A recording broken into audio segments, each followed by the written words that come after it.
C'est à l'église Saint-Boniface qu'on vous accueille à présent. Nous sommes à Burnopte-le-Haut avec Christophe Schulz. Christophe, qu'est-ce qu'on va dire? Que vous êtes la cheville ouvrière de cette grande fête Dieu dimanche?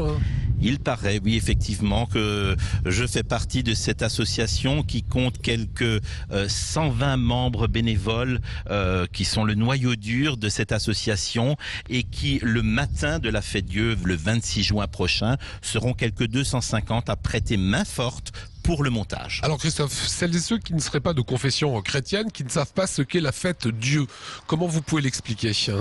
Alors la fête Dieu est une fête qui est très ancienne, qui date du 11 et du 12e siècle, qui a été au fur et à mesure du temps des fois abandonnée pendant la Révolution, arrêtée complètement et remise au goût du jour après la Deuxième Guerre mondiale.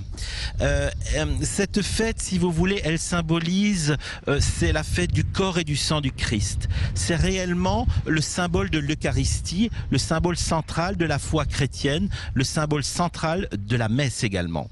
C'est le seul jour où le Christ sort dans les rues. Ça se passera donc ce dimanche. Le montage, c'est tôt le matin. C'est à découvrir, c'est une chose qui est exceptionnelle, qu'on ne voit très très rarement étant donné qu'il y a peu de gens à cette heure-ci.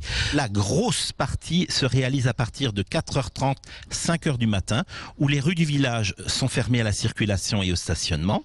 Et ceci permet ensuite à faire sortir tous ces bénévoles qui commencent à partir de l'endroit où nous sommes ici, à établir un tapis de fleurs, c'est ce qu'on appelle le chemin de la fête Dieu, qui est sur une longueur d'1,6 km. En même temps, il y a des équipes qui s'occupent, si vous voulez, de l'installation des reposoirs, de la décoration, de la mise en place des fleurs. Il faut quand même savoir que nous traitons une quantité invraisemblable de fleurs, de pétales de fleurs, de dons de fleurs également que nous recevons d'établissements horticoles ainsi que de gros fournisseurs d'Hollande qui nous permettent de réaliser cette fête. 9h30, la messe. 10h30, le début de la procession. Comment ça va se passer? Alors, à 9h30, effectivement, l'office qui dure 60 minutes.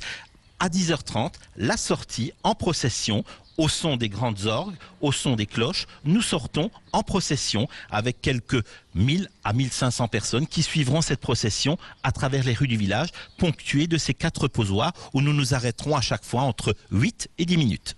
Nous accueillerons bien entendu tous nos amis ainsi que tous nos invités pour un verre de l'amitié qui se situe à côté d'un des reposoirs.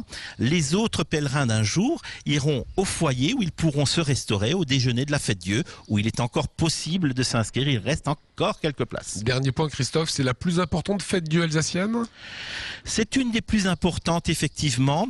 Il y a Geispolsheim près de Strasbourg qui est une fête Dieu qui est plus traditionnel, c'est-à-dire qui reprend des costumes, qui reprend également la sortie de certaines statues. Nous avons souhaité rester vraiment dans le creux de la fête, dans la solennité telle qu'elle a été de par le passé.